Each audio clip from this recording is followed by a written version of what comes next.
up until the time this happened, I never dreamed this. I didn't even know what it was. It took me a year to find out how to spell it. Most people have never heard of Guillain-Barré. I mean, I was the rig engineer on the rigs, and I was 35 years working on that. I knew how to build stuff. We built 2 rigs in the desert, one in Syria and one in Saudi from scratch. They arrived in boxes from the States, and we actually put the rig together. Me, the electrician, and the tool pusher. Okay, the rig crew did all the hard work, but we had to know how it went together. Maybe an unconventional dad, worked in the oil rigs, a month at home, a month at work.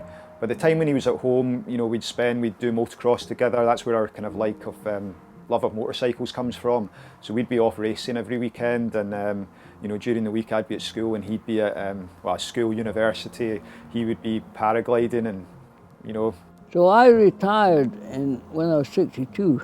I was enjoying my retirement. I had 3 good years when things were going pretty well. I've been paragliding for about 30 years, so I did that. I used to go touring on my motorcycle. I liked skiing. I'd go away and ski on holidays. Pretty much anything, really. Why I think it's so difficult, his condition, for him to come to terms with, particularly challenging for someone like him, because he was so hands-on in getting things done. That winter, it was a very cold winter in 2014, and it was even up in June it was cold.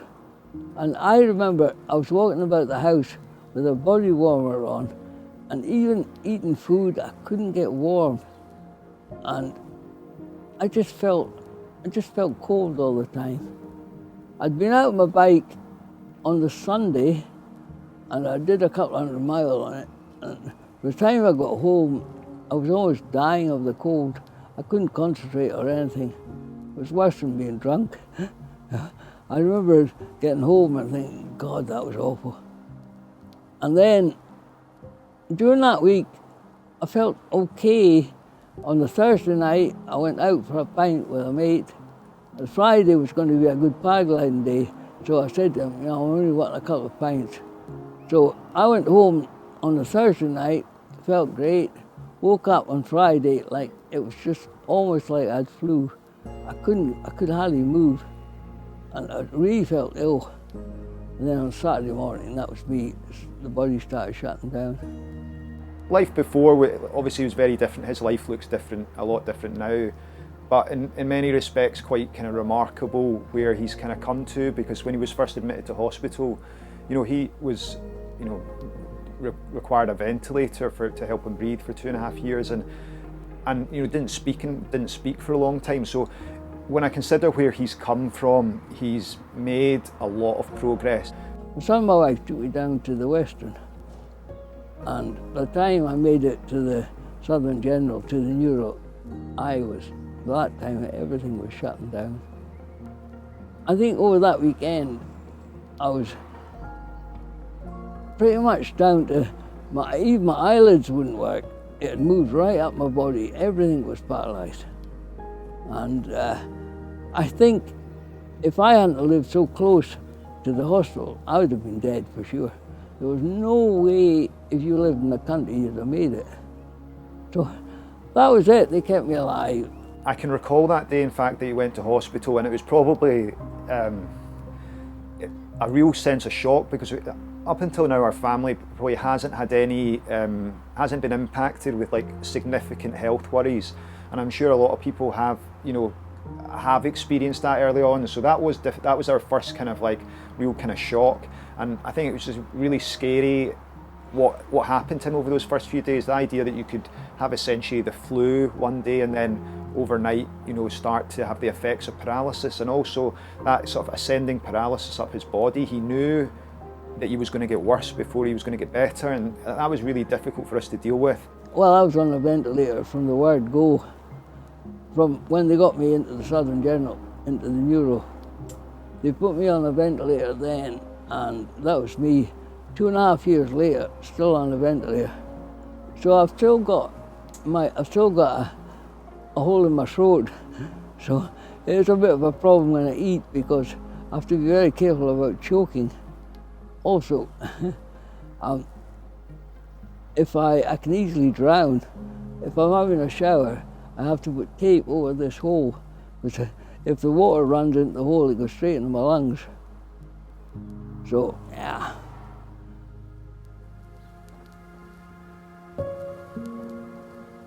I think any medical condition that that someone might have, I think the first thing they will do, they probably turn to the internet, and then they turn to a patient support group or a charity, and they find support in other people that are going through the same, or have previously gone through the same thing, or are currently going through it, and they find support in them. There's been nothing worse than having this happen to you, and you couldn't go to somebody and find out, okay, even talk to somebody that had happened. I think I was 6 months before I could talk to anyone. I just couldn't speak. So I think it is important for people to know that there are other people out there, and at least you could find out from them, okay, what did you feel before it happened, you know? Did you feel ill, or why did you get it? I don't even think people know why you get it. So Guillain-Barré syndrome is very rare, about 1 in 100,000 people have it. So, and there are lots of like rare conditions, medical conditions that affect people, and I think what's unfortunate about the rare conditions is that there's proportionally less people to support them. So the charity exists to support families, and I know initially when my dad was admitted to hospital, the first thing you do as a relative is you want to know, well, what is this condition, how can it, you know, what are the effects of it, and how can he expect to progress. The charity was useful to the family and provided support to us because we had that sort of insight into people that were already living with the condition, so that was really useful from a family's point of view. Something happened that, you know, your immune system just turns in on itself and attacks the nerves. Usually it's the myelin sheath on the nerve, but in my case it was actually the nerves. So,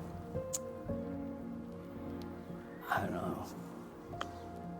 That's where he kind of saw his maybe opportunity to maybe support the Gain charity, and it was that he's getting a lot of attention when he's out and people are coming up and they're asking questions, especially the motorcyclists, and he thought, you know, in light of COVID, there's been a very it's been very evident that the country's sort of capacity to raise money and support charities that would otherwise be benefiting from, like people running races or, you know, doing fundraising events. So this was his kind of like his idea that maybe this was a way he could support the charity. So he was keen to do what he can for them. It's really hard on my wife because basically she is my main carer, and clearly neither of us are getting any younger. When this happened, I was only 65, so I thought, okay, they told her maybe a year. It'll be a year out of his life. Okay, a year out of your life when you're 65 is not the worst. 6 years down the line, yeah, a wee bit different. If it ain't happened to my wife, I'd have a hard job of surviving. It's hard when you can't, everything from blowing your nose to, you know, cutting your fingers, the whole works, you know. It's very difficult. You know, we read a lot about other families that had this, and his case really seemed to be on that extreme end of the spectrum, and his recovery was slower and, you know, took a lot longer.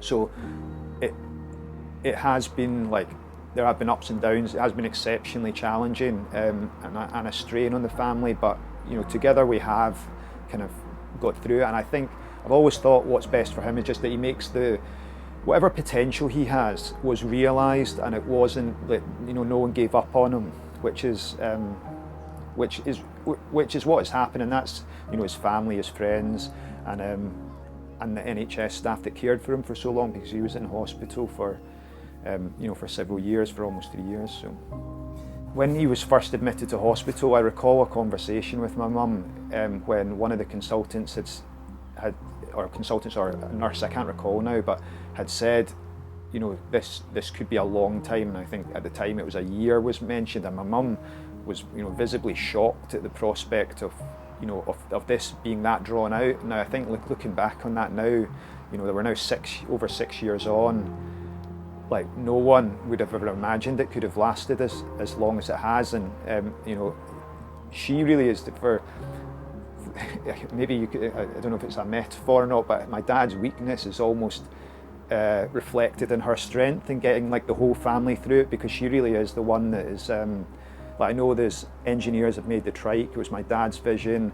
I can ride it, my brother, you know, can ride it as well, but she probably is the one that actually really made it all happen, because it's you know,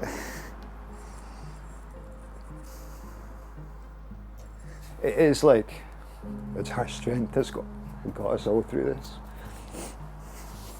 On reflection, I think that I wouldn't have wanted them to keep me alive. They did a brilliant job keeping me alive.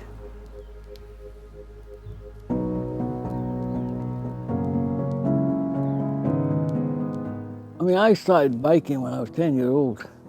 I learned to ride a motorcycle when I was 10. I bought my own bike when I was 13.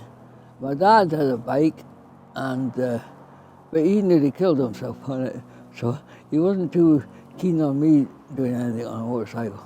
I built my first bike when I was 17, a special when I was 17. I was a student, and I've ridden motorcycles all my life, and I thought, okay, I'm not going to get back paragliding, that's for sure, but at least I could get back out on the road if I could get on a trike some way.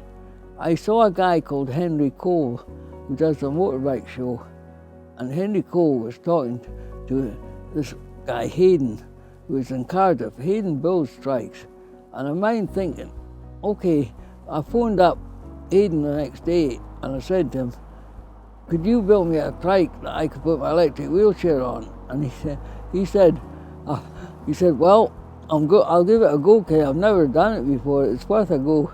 I can give it a go. I should say from the outset, we didn't think it was necessarily a good idea, and it would be fair to say that that there was a bit of discussion, but my dad had his heart set on it. He could obviously picture exactly what this would be like. You know, this was what would get him close to riding a motorcycle again. So he, there was no stopping him. So he was like, he does get things done, and bought the motorcycle, like discussed it with Hayden, like they came up with this plan. I bought another wheelchair on eBay to give Hayden something to work with, because he couldn't work blind on that, even giving him measurements and all the manufacturing data on the wheelchair. It really, if I was an engineer, I couldn't have done it. So that gave Hayden something to work with. He was wanting my wheelchair from Glasgow, and I'm saying, no, Hayden. He said, what, not even for 2 or 3 days? I said, no way. I said, I can't survive without this thing. And it gets put together, and it arrived, and it's it's quite something. I mean, it definitely attracts attention. It's people. I often find myself describing to work colleagues or friends, like, say, what are you doing at the weekend? I say, I'm taking my dad out on his trike, and they like kind of look puzzled at me, and I said, if you can picture a cross between the Popemobile and Sons of Anarchy, you're kind of getting you can kind of picture it, and that's kind of, that's very much what I think it looks like. But it's it's here, and it's like I say, it's as close to motorcycling as he could be, short of riding the thing. So Mark he flew down to Cardiff and drove it up the motorway from there with a mate of his sitting in the wheelchair. So every filling station they'd get into, his mate Raymond, he'd jump off the wheelchair, and people were sort of, what the hell's going on here, sort of thing. Anyway, it finally arrived here, and I was just made up. I thought, wow, it's just like all my Christmases. It is good to ride it. It's great knowing just what a difference it means to him, and it's like I say, it's as close as he can get to riding a motorcycle. I'd be lying if I said it was nimble.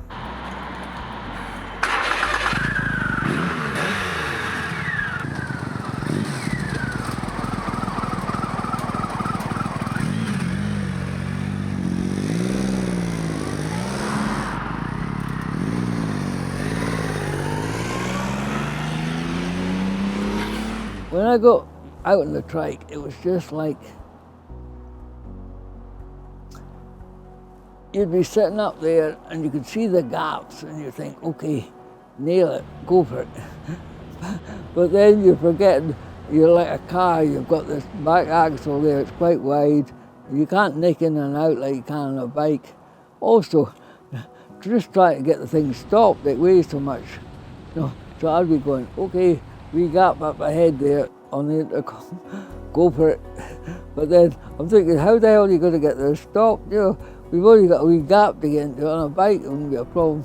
But just feeling the, you know, just that sensation of speed. There is a bit of like when I come to corners, I'm like, oh, is it going to go round there? But no, it really is good, and it's it's got, there are particular roads that just suit it, you know, big like long winding roads, and you can just sit back and sort of like you get the air in your face and the wind in your face, and you've got the, you know, the Scottish countryside, and it really is like a kind of fantastic sort of sensation. So just like, you know, riding a motorcycle that so many people would be able to relate to. I enjoy going fast, I always have done.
No, it was brilliant just to get be out on the road there, not have a windscreen in front of you or anything like that.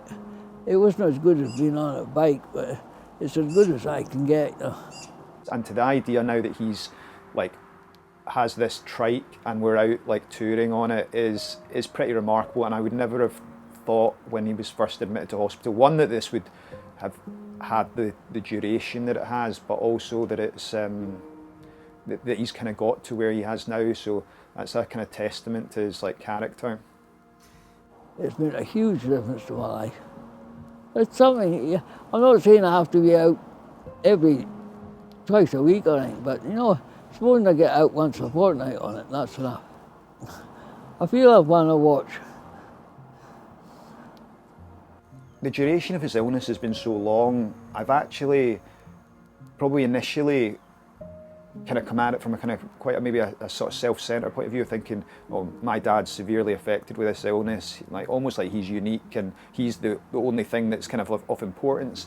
And I think over the time, the duration of his illness, you realise actually that lots of people face their own challenges. It's really kind of like, I suppose you just aim to make the most of your situation.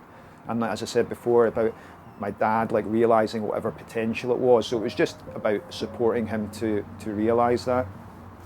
I mean, I was bumbling along, enjoying my life, thinking, this is great, I'm retired, I'm comfortably well off, I've got enough money, I don't have to worry about money or anything.